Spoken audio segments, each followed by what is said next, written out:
Welcome to the Phi Kappa Phi Faculty Lecture. I am Suzanne Kelly, Editor-in-Chief for North Dakota State University Press and President of Phi Kappa Phi. The Phi Kappa Phi Faculty Lecture was established in 2015 by NDSU President Dean Brashani to recognize faculty whose outstanding, high-impact research, scholarship, or creative activity consistently supports NDSU's top-tier research status, and who have a proven ability to effectively present their research to a broad community in the land-grant tradition. I congratulate the finalists who were considered for this presentation tonight. Robert Brueggemann, Associate Professor, Plant Pathology, Birgit Preuss, Professor, Microbiological Sciences, and Clay Rutledge, about whom you will soon learn more. I also thank John and Byron Green, Vice Provost for Faculty Affairs and Equity, who facilitated the selection process and the arrangements for tonight's presentation. Thank you. After our presentation, President Dean Brashani will make a brief presentation to Dr. Rutledge. And now, please allow me to introduce you to our speaker, who's standing over here. Dr. Clay Rutledge is a behavioral scientist, writer, and professor of psychology at North Dakota State University. He is also an affiliated faculty with the NDSU Center for the Study of Public Choice and Private Enterprise, as well as a non-resident scholar at the Baylor University Institute for the Studies of Religion. Much of his work focuses on the human need to find and maintain meaning in life. More specifically, his research examines individual differences in the need for meaning, the underlying cognitive processes involved in meaning making, the different ways people seek and maintain meaning, and how the presence or absence of meaning influences health, well-being, self-control, and goal pursuit. Dr. Rutledge is an award-winning scholar who has published more than 100 academic papers, and he is the co-editor of 2 books. He is the author of Nostalgia, a Psychological Resource, and Supernatural, Death, Meaning, and the Power of the Invisible World. He was also the lead author for the TED-Ed animated lesson, Why Do We Feel Nostalgia? His research has been funded by the National Science Foundation, National Institutes of Health, John Templeton Foundation, Society for Scientific Study of Religion, and the Charles Koch Foundation. Dr. Rutledge writes a monthly column for Quillette magazine, and his writing has also appeared in the New York Times, National Review, the Wall Street Journal, and Scientific American. He frequently serves as a public speaker and guest on popular podcasts and radio and television programs. His work is regularly featured in diverse media outlets such as the New York Times, the New Yorker, the Wall Street Journal, the Atlantic, Men's Health, Vox, Huffington Post, The Guardian, BBC News, CBS News, CBC News, and CNN. Wow. You can find out more about Dr. Rutledge's work at clayrutledge.com. And tonight, we'll find out how he answers the question, are Americans really becoming less religious? Dr. Rutledge?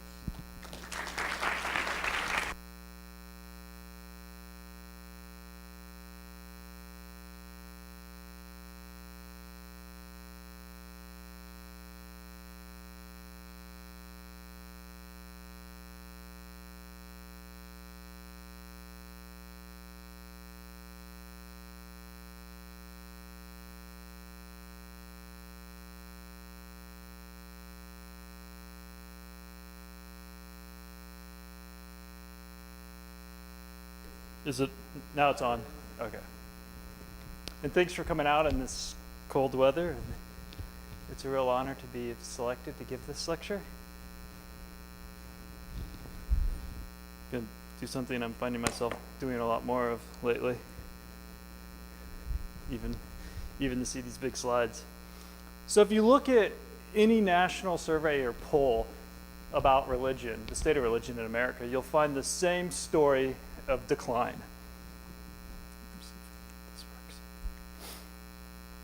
Right, so if you look a couple decades back, something like 95% of Americans identified as having a religion, and now the number's closer to 70%. That's actually a very optimistic number. If you look at actual religious behavior and things like church attendance or donations to church or volunteering for church organizations, the numbers drop even more.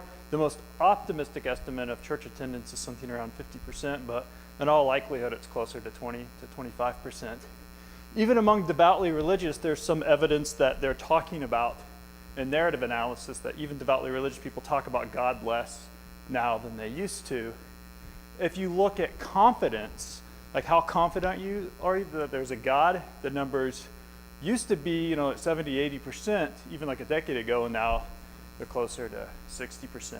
So in a lot of ways, we're narrowing that secular gap between us and Europe.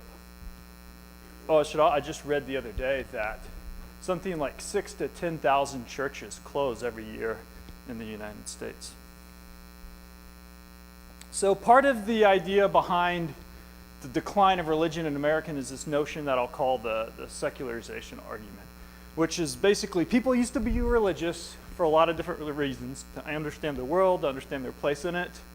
But now we have science and technology, and so we don't need that anymore. In other words, society's become more secular. This argument is largely based on what we refer to as a blank slate, which is humans are born blank slates, right? They don't have any particular inclination towards religion, but then thanks to social learning and cultural training, they get taught religion. So religion is passed down to them from past generations, and that's why they believe.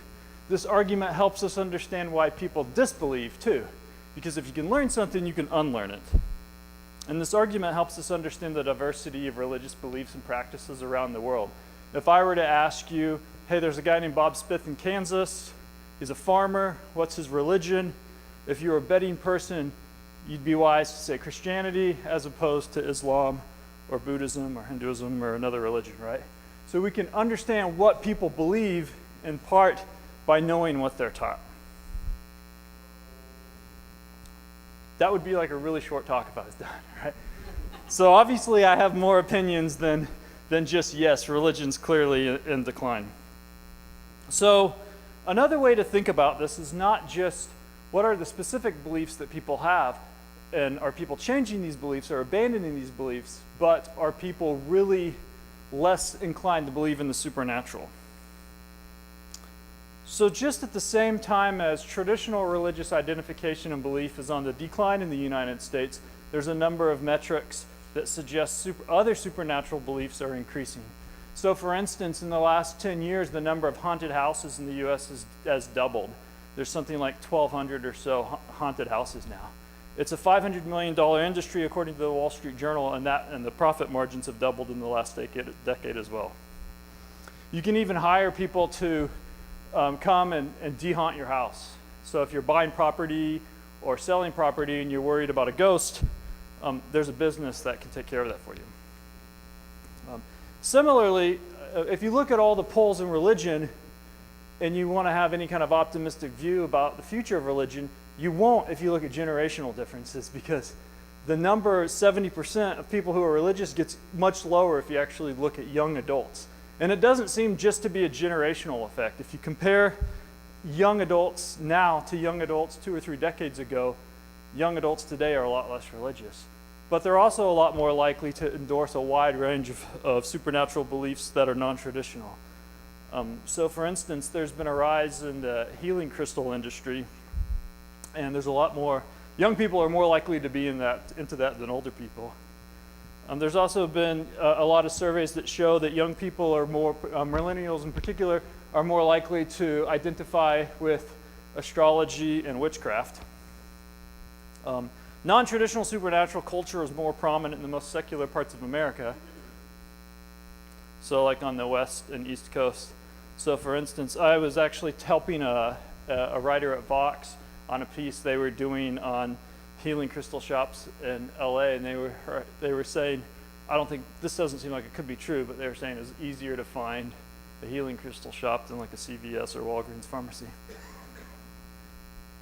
Liberals are less religious than conservatives, but they're actually more likely to endorse non-traditional supernatural beliefs.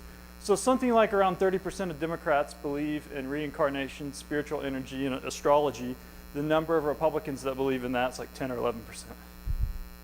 Same thing if you break it down by liberal, conservative. I don't know if anyone saw these sorts of stories, but there's also been this interesting mixing of politics and non-traditional beliefs. I don't know that their spells are working.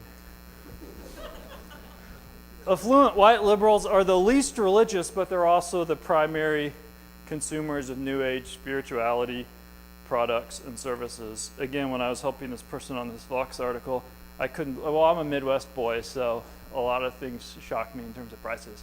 But I couldn't believe like how much people pay to go to these retreats where they, things that seem just kind of regular, like doing yoga and getting massages, but then there's a whole bunch of other enterprises going on there, like talking to people who have the power of clairvoyance, or getting like not just fortune telling kind of stuff, but also like being able to talk to people that are thousands of miles away, or finding out what you were in a past life. Turns out everyone was somebody like really important in a past life.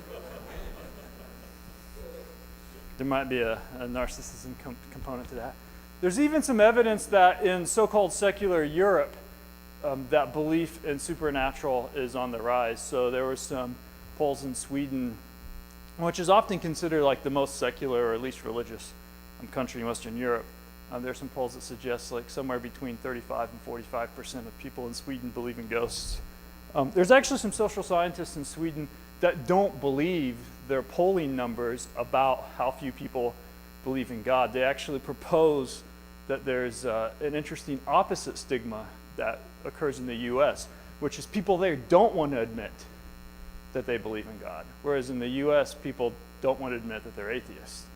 And so they've done some interesting analyses looking at whether or not people have secret religious beliefs that they're not willing to admit, even to pollsters. And so that generates stories like this. Even in the UK, which religion's been dramatically in decline for many decades, something like anywhere between 55 and 60% of people in the UK believe in ghosts. It's a similar number of people who believe we've been visited by aliens, which is actually higher than the number of Brits who believe in God. So in Britain, you're more likely to believe in alien visitors than God. There's also been some interesting recent data suggesting that there's actually an uptick in more traditional religious beliefs in the US and Canada. So for instance, this story just came out last week in The Atlantic that about the rise of exorcisms, that there's been more requests for exorcisms in the Catholic Church over the last couple of years. And there's also some evidence that belief in particularly in like dark supernatural beliefs has increased. So something like just in the US, it used to, like 20 years or in the late 1990s, it was something like 55% of Americans believed in the devil, and now it's closer to 70% according to Gallup. And there was another study, admittedly a smaller sample in Canada, that found that young Canadian adults are more likely to believe in hell than older Canadian adults. So I'm not really sure what to make of that, but the idea that religion is in decline, though true in the traditional sense, there seems to be something else going on. Because you can look at Gallup, you can look at Pew data, you can look at data collected in Europe and in Canada and find at the same time as you see this decline in religiosity in the Western world, you're simultaneously seeing an actually quite comparable, proportionate increase in paranormal beliefs and supernatural experiences. So for instance, people are more likely now to say they've been in contact with someone who has died than past generations were. And this actually tracks religious participation pretty well. So people who attend church regularly are half as likely to believe in ghosts and half as likely to say they've been contacted by the dead as people who don't attend religious services. I think some of that will make a little bit more sense, but this is kind of an interesting flip. So what I would propose in addition to or instead of the secularization argument is something that I refer to as the substitution argument. And this is the idea that people aren't abandoning supernatural beliefs entirely, they're switching, right? They're leaving old traditional beliefs behind and they're picking up new beliefs. And so we might ask why. Well, what's that about? So I generally reject the blank slate idea that people are just born blank slates and are somehow like programmed by culture or by parenting or socialization with religion. Though clearly that speaks to the specific religious dogmas and narratives people subscribe to, it doesn't seem to capture the underlying religious nature that people have. And so what I propose is more of an existential science of religion.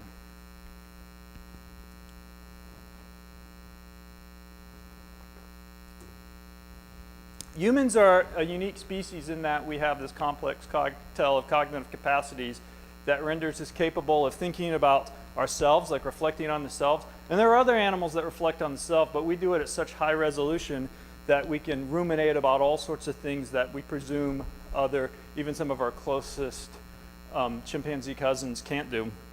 In addition to that, we're able to think about time, right? We're able to think about the past, we're able to think about the future, and we can think symbolically or abstractly. And what that does is that gives us unique access to a whole host of existential questions about the nature of existence, right? We look up at the stars and we wonder why we're here, what's the point of our life? And we also can look down at the grave with full realization that we're mortal and that we could die at any time. In other words, we look up at the sky and ask why, and down at the grave and wish no. Not just that, but we're able to go through life thinking about these things all the time, and we're constantly reminded of these things. So we turn on the nightly news and we're reminded that, well, we could be robbed or shot or a terrorist attack or climate change or disease pandemics. We go and get health screenings and we worry about, is there a tumor growing in me, these sorts of things, right? So we have to navigate existential questions and insecurities all the time, which constantly make salient, these larger questions about our existence. And there's a whole host of research on this. Some of this research done in our lab, but certainly a longer tradition that's been going on in existential science of religion for the last 25 or 30 years. So just some basics of the research. Existential concerns and uncertainties about mortality and meaning increase belief in the supernatural as well as openness to the supernatural. So this is an interesting point because a lot of times people think of these kinds of beliefs as what you might call dogmatic or defensive, right? So if you're a religious fundamentalist or you're deeply, devoutly religious, when you feel threatened, you cling to your religion. And that certainly seems to be true. But in addition to that, there's this other perspective that even for people who aren't particularly religious or uncertain about their religious or are more skeptical, when they think about existential concerns and questions, there's some evidence that though they don't wholeheartedly embrace a supernatural belief, they become more cognitively open to it. So it's kind of an interesting paradox because what we normally think about retreating or defending a worldview, you also find this pattern going in the other direction of people showing more openness or exploration of supernatural ideas if they're not particularly religious. Of course, this isn't to say this is what everyone does, but we're looking at general trends. Those who score high on the need for meaning are more inclined to hold either traditional or non-traditional supernatural beliefs. So this is something our lab's been looking at a lot the last several years, which is taking more of a personality approach to studying the need for meaning. So if we assume meaning's a basic need that people have, and we assume it's kind of a bottom-up, brain-level need that people inherit, that it's not taught, we're not taught that we're supposed to need meaning, we just naturally want meaning, then you would also assume that that's somewhat normally distributed across the population. In other words, there's going to be people really low in that need who just don't care about meaning that much, and there's going to be people really high in that need who are constantly vigilant about finding meaning and constantly thinking about meaning. And so we developed a measure to get at this, and we find that people who are higher in the need for meaning, not surprisingly, are more religious. In addition to that, if people aren't particularly religious, people high in the need for meaning are more likely to go into these other non-traditional supernatural beliefs. So it seems like there's an individual difference or kind of personality characteristic that transcends any particular domain of belief and just generally predicts propensity to believe. And we also find, or not we, but just in general, people find that religious beliefs increase in societies that are facing existential threats. So there was a kind of natural experiment that happened in New Zealand several years back where they were keeping track, like we do in the US, the religious rates of their population. And just like in the U.S., their religiosity was decreasing pretty dramatically year after year. But then during the middle of this data collection, they had this major earthquake near Christchurch, I believe, and there was something like 185 people killed. And so what they found is the people who were in the radius of that, or who were affected by that earthquake, there was a significant increase in belief in God following the earthquake. This tracks other studies that look at things like combat veterans. The saying, there's no atheists in foxholes. There seems to be some truth to that. People who see combat are more likely to come back believers than people who don't. And there's also been some evidence in places like Israel during the Gulf War that places that were within striking distance of Scud missiles, people had more increased their belief in the supernatural. So there seems to be some naturalistic kind of experiments supporting this too. It's not just all in the lab. So this might make you think, well, that's great. People need meaning or want meaning, and then they turn to the supernatural. But why the supernatural, right? Like, we can get meaning from lots of things. Like, we can get meaning from going to the gym or hanging out with our friends or going to the pub or reading books or, there's lots of things in life that might give you some sense of purpose or meaning. So what is it that seems particularly seductive about the supernatural? And that's a question we've been really interested in. And to get into this issue, we have to do a little very brief crash course in the cognitive science of religion in order to understand sort of the underlying architecture of belief. So it turns out there's been researchers studying what we tend to call social cognition for the last decade or so that have decided that there's two different ways to think about the way we think about issues in the world. And they evolved two unique sets of cognitive processes that rely on two, seems distinct neural networks in the brain. So when we're thinking about people, or what we call social cognition, we tend to use one set of cognitive processes that seem to be deactivated or de-amplified when we start thinking about things like science and math and solving logical problems. Right? These different cognitive processes are often referred to as being anti-correlated or antagonistic because it's hard to do both at the same time. The same person can do both, but we tend to switch between them. So we tend to switch between using this metaphor of using our head versus using our heart. We tend to switch between thinking really hard about something, and that requires more of a cold, calculative cognition, and then thinking intuitively about something with our heart, which requires more emotions and more feelings. And sometimes this is called cold versus warm cognition. A lot of times we just refer to it as rational versus intuitive thinking. Like I said, we all do this to some extent. In fact, there's some recent evidence looking at politics, so this isn't at all what I'm talking about, suggesting that this might be part of our political problems, is that when we think about politics, we tend to rely on moral intuitions that involve social cognition, not rational thinking. So our tribalism might be fueled in part by we're not actually able to think deeply and empirically about things. We just intuitively cling to our beliefs. This certainly seems to be the case in terms of how we grapple with issues related to the supernatural. So, for instance, religiosity, belief in God, things like that, are correlated with a wide range of social affiliation and family goals. So people who seem to be more oriented towards the supernatural just seem to be more oriented towards social cognition in general. Religious practices such as prayer activate neural networks in the brain involved in social cognition. So there's actually been some interesting fMRI research on this with devout Christians showing that when they engage in prayer, you see regions of the brain being activated that are the same regions that you would expect when they're talking to somebody. So it seems like talking to God is is actually a very social activity even at the neural level. Both traditional and non-traditional supernatural beliefs implicate intuitive social cognitive processes. So when we're thinking about, whether we're thinking about things like Jesus or thinking about things like ghosts, they rely on more of those intuitive, the heart, like the feelings. In fact, in Christianity, what do people say? They say Jesus is in their heart, right? They don't say Jesus is in their brain, they say Jesus is in their heart. That's the metaphor we use for it because it's a feeling. Social tradition, or both traditional and non-traditional supernatural beliefs largely focus on promoting social connections.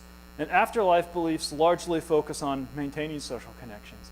I was talking to maybe some of you are familiar with the skeptic and science writer Michael Shermer, I was talking to him recently because he had a book that just came out called Heavens on Earth, and it's about all the different afterlife beliefs that different cultures have had over time.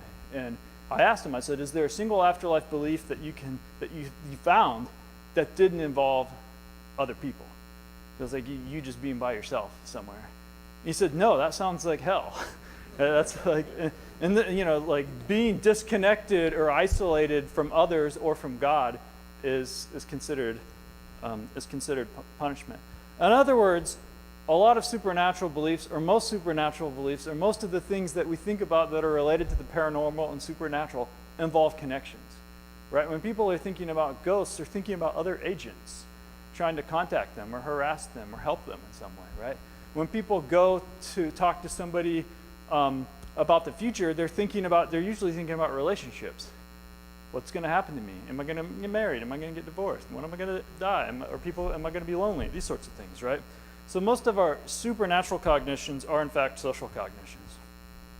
So what our lab's been trying to do is connect what has really been amazingly two completely independent types of research. On the one hand, there's people like us who have been doing this work on meaning, the need for meaning, and what do people get out of meaning, and why is it important, and what happens when you don't have meaning. And then there's been these cognitive scientists that have studied social cognition and social neuroscience. And we don't really talk to each other, right? We're doing our thing on meaning, and they're doing their thing on social cognition. So what we've been trying to do in our lab is combine the two, because they seem to be very connected. As it just pointed out, a lot of religion and a lot of supernatural beliefs are clearly about socializing or connecting, maintaining connections. So what we found in this research is some of this stuff seems kind of not surprising or intuitive, but now we have empirical support for that social bonds are the most powerful sources of meaning for believers and non-believers. So we did this study in our lab where we just asked people. We recruited a couple hundred atheists and a couple hundred theists. And we just asked them, like, what makes your life meaningful? And we let them write. And we did that because in a lot of survey research, you can kind of lead people to endorse things because they seem like they're the right answer. And religion seems to kind of be that way. You never really know if people are really religious or if they're just like, oh yeah, you're supposed to be religious. That's what they want, right? So we just asked them to spontaneously generate what gives their life meaning. And then we had coders code it into different categories, right? And what we found is for everyone, both believers and non-believers, people said social things. Like people, that's what gives their life meaning, right? So meaning seems to be very social. We actually did this study a while back, but I don't know if you saw this report that just came out from Pew Research Center. They did the exact same thing. I thought they copied off me maybe, but that's kind of grandiose. But they claim they collected their data in 2017, so they might have actually beat us to the punch. But it was comforting because they found the exact same thing with a large national data set, that basically everyone says relationships are what give their lives meaning. I shouldn't say everyone, but the majority of people, 70% of people said relationships give their life meaning. Interestingly, what we found is though this is true for everyone, there is differences between believers and non-believers. People who believe in God or people who identify as religious are more likely to say social things, including parenting or relationships, give their life meaning. So it's a common, social life is a common thread of meaning, but it seems to be something that's amplified or on steroids for those who believe. In addition to that, religiosity is associated with higher meaning in life. This is actually one of the most robust effects in the psychology of religion. Everyone who studies this finds that religious people, regardless of how you measure it, report that their lives are more meaningful than people who are lower in religiosity. But the question is why? And so one of the possibilities that we've looked at is this might result from religiosity providing what we might call some kind of endurant or transcendent social meaning, which is, it serves as almost as an invisible thread that connects people. And it connects us across time. So when people talk about their religion, they like to think about continuity across time. They like to think about, well, my parents, my grandparents had this belief, their grandparents. There's some sort of cultural and community connection. And they like to think about that this is enduring, that they're going to pass this down, and ideally that they're going to be reconnected with loved ones in an afterlife. So there seems to be something particularly potent about religion in terms of bolstering the meaning that we all naturally find in our social lives. So, thinking that sociality seems to be the key, or or kind of the central theme of meaning, we started looking at other interesting phenomena. This one has generated a lot of interesting mail for me. We published this paper 2017, and then actually had the great opportunity to write an article in the New York Times about this, which was really cool. But even though it was a year ago, I still get some interesting mail.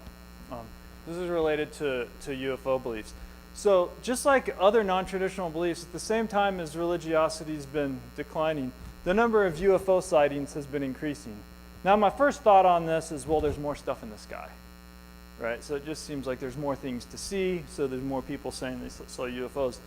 But it's not just sightings, it's the percentage of people who believe in UFOs, which is over half of Americans. And it's closer to 80% of Americans who think the government's involved in an elaborate conspiracy to cover up evidence of, it's like 78% of Americans who think that the government's covering up UFOs, and that there's, so there's all this evidence out there. There does seem to be in the last year or so, there has been a little bit of a downtick in UFO beliefs. And by the way, this is a strangely parallel finding in the UK. Both the US and UK are very similar in their UFO beliefs and in their UFO sightings. I won't even get into abductions.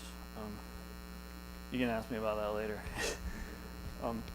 But the reason this caught my interest is because there's data from Europe and the US that shows more than any other belief. Like if you look at belief in ghosts, for instance, and religiosity, sometimes you'll find an inverse correlation. Sometimes they're not very correlated. You have to dig a little deeper because certain faith traditions have more tolerance for ghosts than others, right? So you have to dig a little deeper.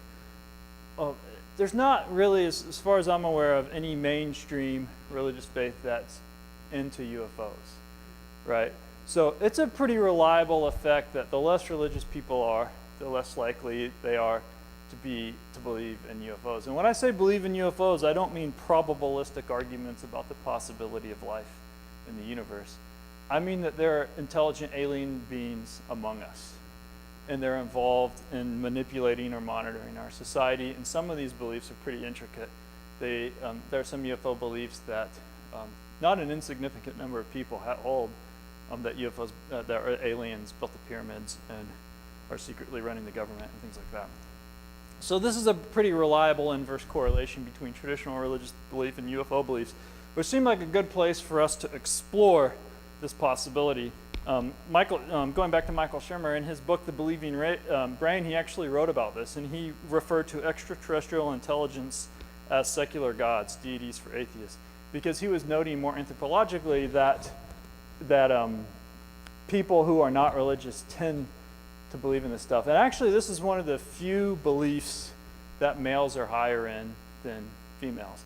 And nearly every other measure of spirituality or religiosity or belief in astrology or witchcraft or things like that, women tend to be higher than men. But when it comes to UFOs, it's a more male phenomenon. I think males are also more likely to believe in things like Bigfoot. But so we asked this question, I wonder if people are using UFOs in the same kind of social cognitive way to search for meaning as people use more traditional religions. And the reason we suspected this, and the reason we suspected this particularly with males, is because it's kind of cloaked in science-sounding jargon, right? So you can believe intelligent aliens are among us and not believe in the supernatural. That's why I call it supernatural light, because it doesn't necessarily invoke a supernatural belief, but it invokes a whole bunch of magical things, right, that there's no scientific evidence for. And so we did a series of studies looking at this, and we replicated the effect that other researchers have found, that low religiosity is associated with higher belief in UFOs. But we also critically found that the search for meaning appeared to be what we would refer to as the mediating variable. In other words, we found evidence for a statistical model linking low religiosity higher desire to find meaning, because highly religious people already have meaning, they don't need it. So it's a lower religious people that are kind of looking for meaning, and that increase their openness to these UFO ideas. So this helps explain why atheists are more likely to believe in UFOs. One of the other things we've been getting into lately, though we don't really have much data on, so I won't say much about, is this idea of more like techno-religious substitutes. Have people ever heard of this idea of transhumanism? So one of the interesting things about transhumanism is most people who are transhumanists are anti-religion, right? That's why they're transhumanists. They have this idea that there either is no God or he abandoned us. And so if we want immortality or some kind of transcendence, we're on our own. We have to use our brains and technology to figure out. So there's a lot of different transhumanist beliefs or ideas, such as building artificial intelligence or some sort of mechanized, some sort of machine that we can put our consciousness in, or maybe we'll just upload our consciousness into the cloud. But there's also just kind of more perhaps reasonable endeavors, like just through bioengineering and pharmaceuticals will be able to increase how long we live and live healthier lives, with the goal, of course, being ultimately immortality.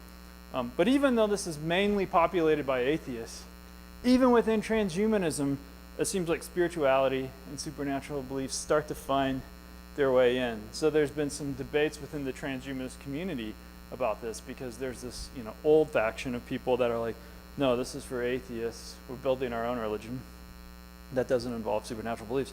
But then there's all these other people that are like, no, this is a way to explore spiritual questions. In fact, now there's a Mormon Transhumanist Association, because there's a group of mainly computer scientists, engineer males that came up with this idea that Mormonism seems compatible with these transhumanist ideas, and so we can kind of combine the two. There's actually, it's not a Mormon church, but there's actually a church in Florida now, a Church of Transhumanism, where they have like regular worship services and things like that, but it's all based on sci-fi kind of stuff. It's not based on any supernatural beliefs. So a question that I often get, so I've just decided to throw this in there because just anticipating a future question, is, well, if people seem to be naturally inclined towards these supernatural beliefs and into these supernatural beliefs, why are they bailing on religion? It seems like we kind of had this figured out. Why start making up new stuff, right? We should just stick with what other people sort of figured out. It seems to be working. Well, I don't know for sure. There's been a lot of theories on this. One of the reasons young people in polls say they're not religious is they just feel like it's kind of old people stuff. Like that's, my grandma and grandpa go to church. That's not really cool. And you actually see there is actually a growth industry of traditional Christianity on the West Coast, of like progressive Christianity, and I think you might even see this here in the Midwest as well, of trying to cater more to young people's interests and needs. There's some interesting research on the idea that the part of the reason traditional religiosity is decreased in the Western world in particular is because of the rise of the welfare state. So societies that have more social welfare programs, people go to church less or turn to church less to meet social and welfare needs. Related to that, rich countries and countries that are safe tend to be less religious. And if you go back to my idea of existential threat, this kind of makes sense. If you have a pretty comfortable life and you're not going around every day thinking about that you might get killed or that life seems unpredictable and chaotic, you might be thinking about existential questions less, and thus less oriented towards the supernatural. And like I said, with that New Zealand data, there seems to be some evidence for that. When existential threats do happen at a large society level, people tend to become more religious. Of course, there's a lot of surveys that suggest that there's a lot of distrust in religious institution because of like child abuse scandals and things like that. In fact, right now, I think that the Catholic Church is losing more people yearly than they're gaining, even through immigration, which tends to increase religiosity as people move here from other countries. because it's largely white, affluent white, liberal Americans who aren't religious. In fact, I think it's something like 68 or 70% of atheists are white males. And finally, there's just a lot of competition, right? When church was the only game in town, that's kind of like where you would go meet people and do things, right? That's where the whole town got together. But there's been studies looking at, for example, if shops are open on Sunday morning, women are less likely to go to church. And obviously, like so many other civic institutions that have been in decline, when people have cell phones and televisions and other distractions, they're less likely to go to church. There's a whole bunch of reasons. All these reasons, to me, seem to revolve around really what I think is the core psychological issue, which is the rise of individualism. In fact, one of the arguments I've made, I wrote a piece for National Review on this, is I think it's actually more about social disconnection than it is about the decrease in any kind of supernatural belief. Because as I've said, it seems like supernatural beliefs are actually staying relatively constant. People are changing their beliefs, but what are they changing to? They're changing to beliefs that they want to believe, right? They're like, oh, this sounds cool, I'd like to get into witchcraft. Or this sounds interesting, I'd like to get into UFOs or astrology. So it seems to have something to do with individualism more than it has to do with secularization. At least that's what I would argue is part of the story. But of course, that doesn't mean these other beliefs are good, right? And when I say good, I mean, I don't mean good or bad in a moral sense, I mean good and bad in a psychological and health sense. So in the psychology of religion, we've known for decades that religiosity is generally, not always, there's nuances we can get into, but generally it's associated with positive outcomes. So people who are devoutly religious tend to be healthier. They tend to have more relationships, and they tend to be happier. And all these things probably are related because we know social connections are a key feature of good health. But there's also been some interesting research on the concept of religion as self-control, and that religion offers a blueprint for how to behave in a way that lowers your risk of pathogens and of also risky behavior like drug and alcohol abuse. And there seems to be some evidence in support of that.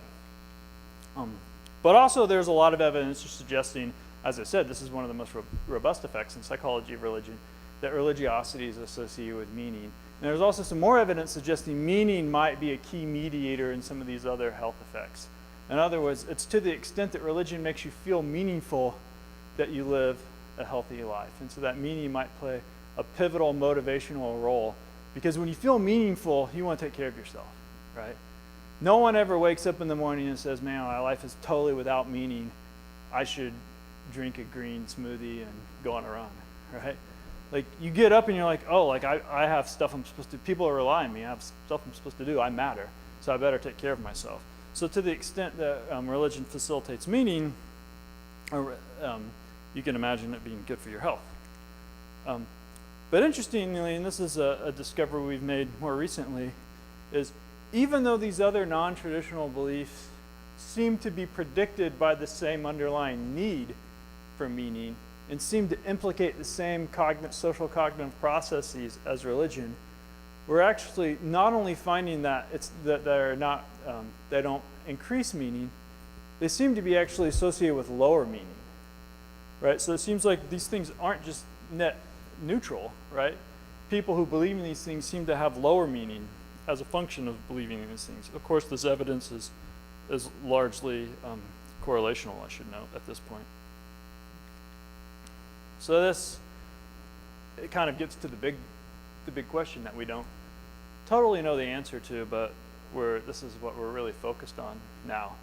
Why would it be that more traditional religions seem to be particularly good at facilitating meaning, and that these other things that people are going into don't seem to be doing a good job of providing the meaning that they're clearly seeking when they go into these things in the first place? And though we don't know, part of the answer might be related to the individualism slide. I brought it before. One of the features of traditional religion is that builds people into an established social infrastructure that says things like, we believe, like we're into this together. And a lot of these alternative beliefs are more individualistic. Now, it's true that there are witch covens and things like that, and people that get together, but it's still pretty fringe, and it's considered marginal, not really well respected in society. So it might not be the most secure social support network.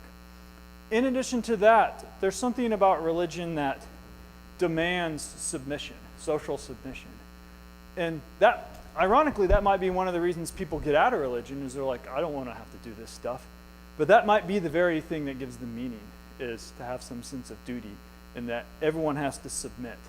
And this gets at this idea that I briefly referred to earlier, as that I call the invisible thread, is that we all have to, there might be things we don't like about a particular religious belief or the things that this religion asks us to do, but it forces a connection, right? It says we can't just go do random stuff. I've actually been invited to give a number of talks at, like secular humanists and atheist types of conventions, because they're interested in this kind of stuff. And one of the most frequent questions I get afterwards is something to the effect of, hey, so I've been involved in this like secular humanist or atheist movement for a while, but it just doesn't seem like we have it together. Right? There's people come in and out of it. There's like a lot of infighting. I mean, these things happen in any social organization. But I remember this one lady, I gave a talk at University of Kansas last year, and this one lady said this, and she's like, it just doesn't seem, she's like, I'm not religious, but I'm really a little bit envious of religion because they seem to know how to get people to do things. And she's like, we can't ever get anyone to do anything. and so there does seem to be something about like dictates of duty, like you have to submit to this. And that seems to be associated with a more collectivist kind of belief that we're all in this together. So I'll just close with some take-home points.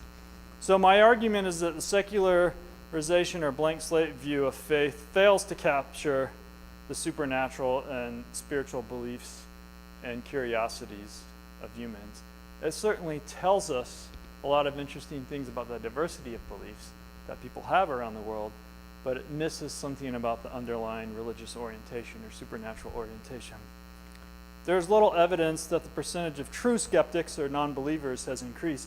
In fact, there's been some recent research in behavioral genetics that argues that atheism is actually in decline thanks to, ironically, the secular invention of contraception, because atheists have fewer children and are more likely to use contraception. And there's some evidence that religiosity or spirituality is about 40 to 50% heritable. Social cognition plays a significant role in religion and religious substitutes. For believers and non-believers alike, meaning is found in intuitive social cognition. So I think this is an important point. So even if people are, I do think there's a small percentage of people that are true skeptics, atheists. I don't know, maybe like 5% of the population, and that's probably been stable throughout time, is my argument at least. But even though they don't go into religion, they still use the same intuitive processes to find meaning through fellowship with others. Or even things that don't involve others, often that are meaningful, involve intuition. So if you see a beautiful sunset, or if you're on a hike, you're not really thinking in detail or empirically or rationally about it. You're just experiencing it, right? If you're going to a music concert and you're enjoying the music, you're just letting it kind of wash over you. Unless you're a sound technician, you're not taking it apart rationally. You're experiencing it, right? So meaningful states seem to involve intuition, which, like I said, seems to be a unique set of cognitive processes. And finally, religious substitutes may not be doing a good job of fulfilling the need for meaning. Like I said, we have very, very limited little data on that, so I don't have any real strong opinions on that, except, like I said, we're finding the actual reverse correlation between these non-traditional beliefs and meaning that we find with more traditional beliefs. So just like to thank some funding sources for this. A lot of this research in the book that it generated was funded by a research grant from the John Templeton Foundation and the Society for Scientific Study of Religion. And then some of my former graduate students, current graduate student Taylor, who I think is in the audience here, lots of research assistants that work in my lab, and then my wife, Jenny, who helped me with the slides, which is why they look kind of nice. And the comic art that you saw was all done by my son, Connor. So the kind of comic-y graphics you saw. And then what would make an excellent Christmas present happens to be available on Amazon.com. No, but seriously, I just kind of went through a lot of the ideas that are in my book. So if you want to see the actual data, references to the research, the actual statistics, fleshed out a little bit, the percentages of people who believe in different things, a lot of that's in my book. I was only halfway joking. It is on Amazon, but somebody else had told me they saw it at the public library, so I think you can get it at the Fargo Public Library as well. So that's it.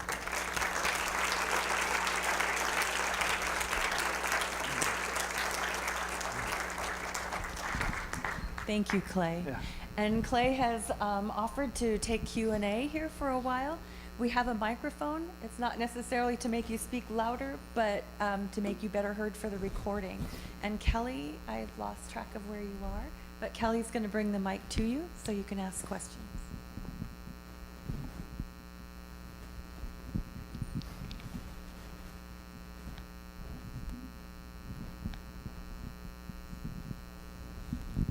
Thank you for the presentation. When you were talking about meaning, I was thinking value.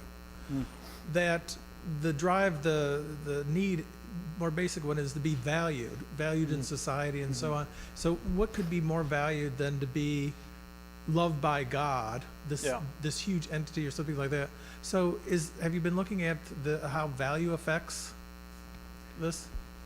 I think that's an excellent point, because one of the issues that I think people often get wrong about meaning, and I think what you're getting right, is that when they look at, people will say social connections are what give life meaning.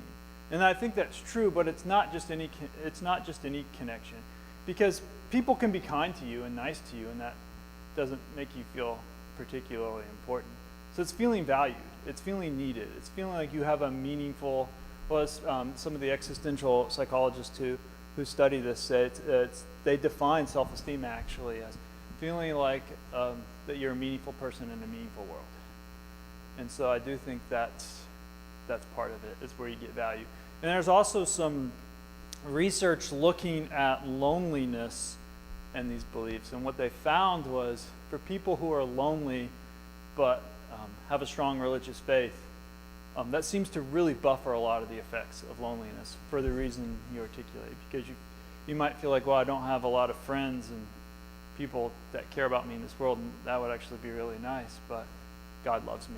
In fact, there was some work back in the 90s, and I don't know where it currently stands, but it was called Contingencies of Self-Worth. And what they looked at is the different things that people turn to have a sense of self-esteem. And at the time, they looked across different demographic groups. And for African American women, they said God's love was the number one contingency of self-worth.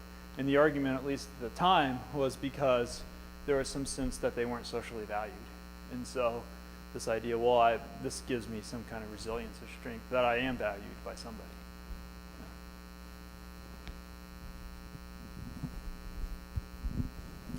Thanks so much for your talk. It was really fascinating. I love this stuff.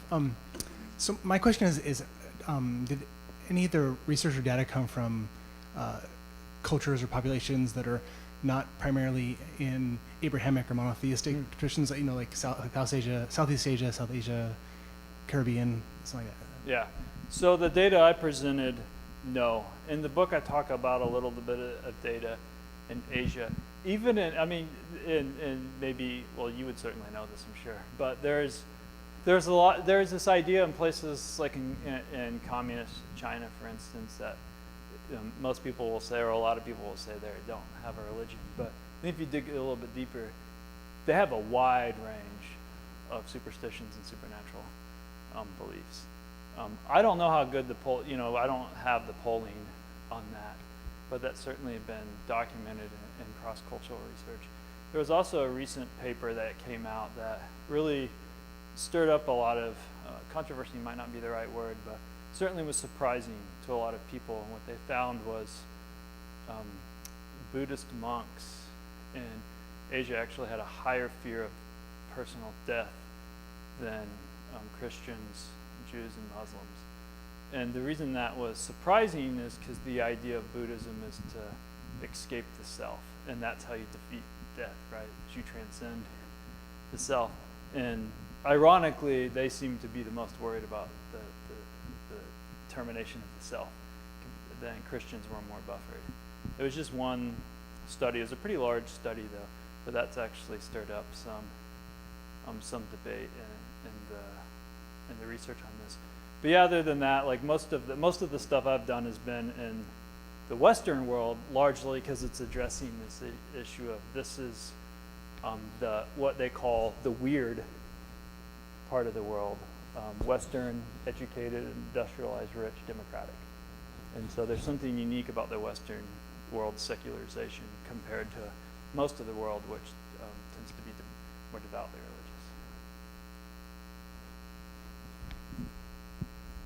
religious. Back in the day, my non-religious parents were really into transactional analysis, Gestalt therapy, and as I grew up, I saw a lot of pop psychotherapies emerge and self-help programs and on and on. How do those figure in as substitutes for religion? I certainly see them that way, but does your data track any of those phenomena? Yeah, my data doesn't, but there's actually a sociologist named Jason Manning who's got some interesting work on this, where he argues that psychology has become a modern religion, that people go to therapists instead of pastors and priests.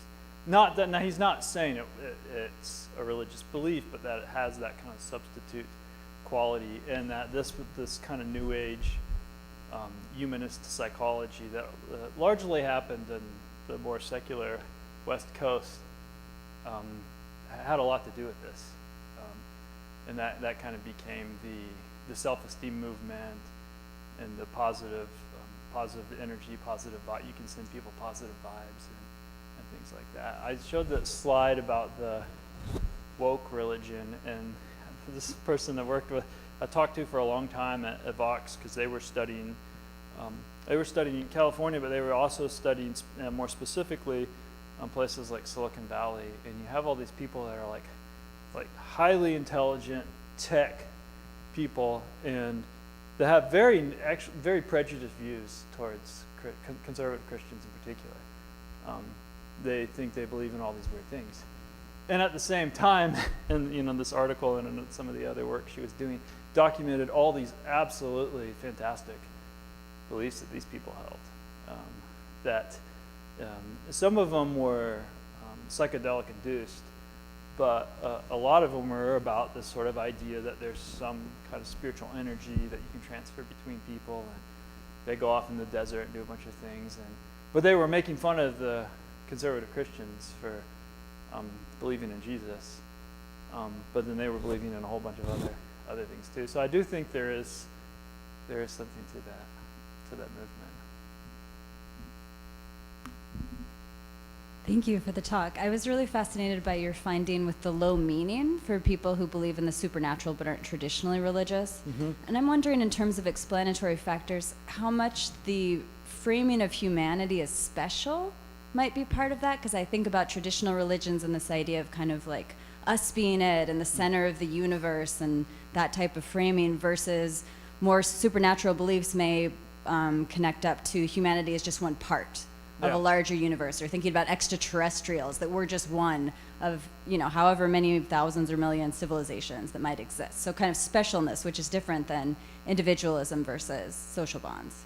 Yeah, no, that's an interesting point. So a lot of these other non-traditional beliefs oftentimes do elevate other species, or at least suggest that there's animal spirits, or there's even some interesting beliefs, Gaia beliefs, about nature has intentions and feelings and agency.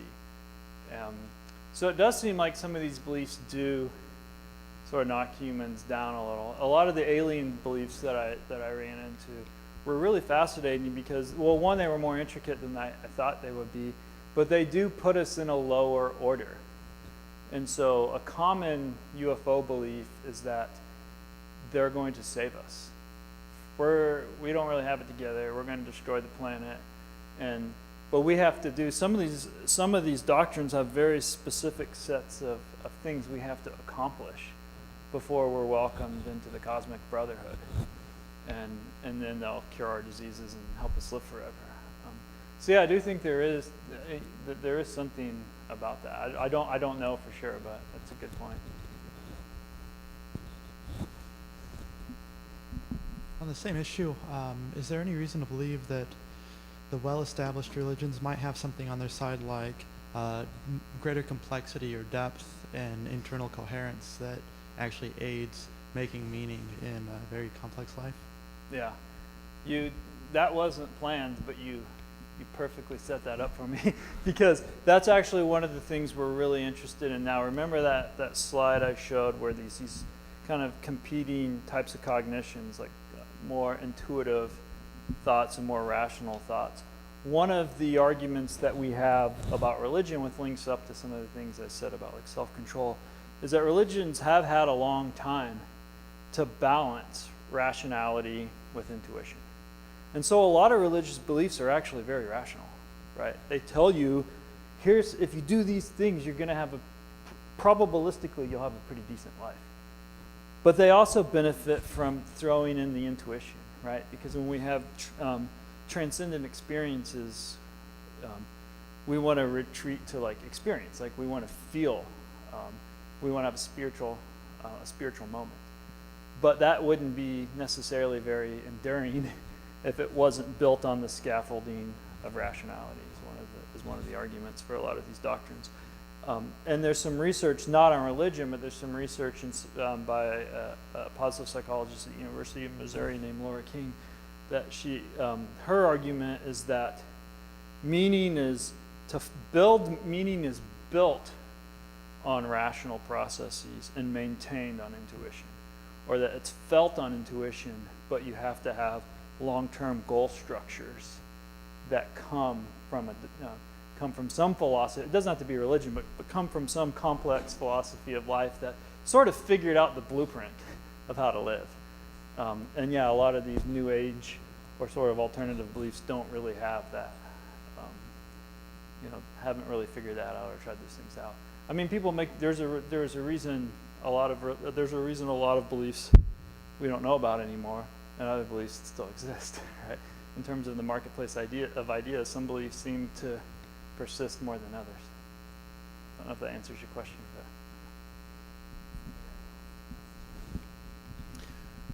I think the Pew studies often show stark regional differences between or among about church attendance in various regions of the country. Mm-hmm. We traveled to New England and spent a lot of time out there, and you see this close up, a lot of beautiful Currier and Ives churches empty and falling apart, that sort of thing. Mm-hmm. Has your research or other work shown why the regional differences? So I don't know why. I don't. So some of it tracks conservative, liberal sort of ideologies, and which kind of makes sense if you think about, to the extent that cognitive conservatism is about maintaining tradition and don't throw out old tried ideas, right? That might work, and embrace just random new things. Then it's not surprised that maybe in more conservative parts of the country they're less inclined to just jump on new things, right? And that in the more liberal parts of the country, assuming there's a similar sort of spiritual inclination, that might manifest in, hey, let's try something different that doesn't require us to hang on to these traditional social values, for instance. There's things like that. There's other predictors, level of education, general cultural predictors. There's an urban versus rural sort of divide, but even those things are changing. I mean, I think I don't know the exact numbers in North Dakota, but in the upper Midwest, seems to be doing a better job of maintaining a more kind of traditional religious cohesion than even in the South, where I'm from Southwest Missouri. Even though it's largely considered the Bible Belt, there's a lot of kind of evangelical non-denominational traditions that seem to be, there's been this argument, are more tribal markers than they are religious markers, right? People say they're Christians, but they don't know anything about Christianity, and they don't go to church. But it signals something like, these are my people, so it's more of a tribal indication. And so there's a whole bunch of complexities in there. That's why it's good to look beyond religious identification and actually look at things like church attendance and religious practices, because it seems like there's a certain portion of the population that just says, this is my religion. In fact, we lived in England, and this was something that surprised us because we come from the U.S. where people say, this is my religion, right? Or this isn't my religion. And when we took our kids to school, they wanted us to, well, we have separation of church and state in the U.S. too, right? So when the school asked our kids' religion, we were like, that's not really your business, right? And they're like, no, we need to know. Like, are they going to go to Church of England school or not? And of course, other people went to, Muslims went to Church of England school too. But that was like, and religions, or England's pretty secular. And so they're like, no, who are your people? Is what they were asking. Right? Are you Catholic or are you Protestant? Right? Are you Muslim? Well, like, who are your people? And so there is even cultural differences, and I think some of the Pew data showed that there's this interesting difference between in the U.S. and Europe, where in Europe there are more people that are like that will identify as Catholic but don't believe, and in the U.S. there's more people that don't identify as anything but do believe. So there is this difference between some of these, even within Western society, there is some of these interesting differences. But I really don't know why in particular on the coast, except at least on the East Coast, it seems to be closer to Western Europe and tracking those trends.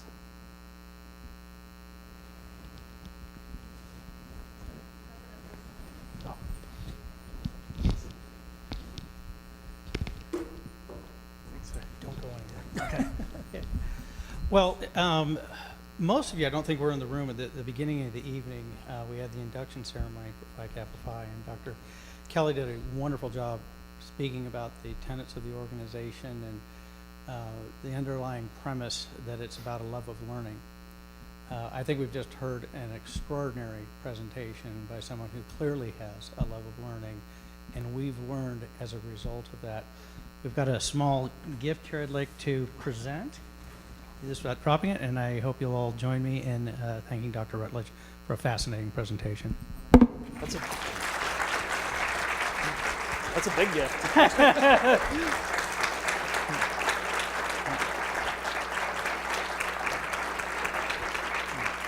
Thank you.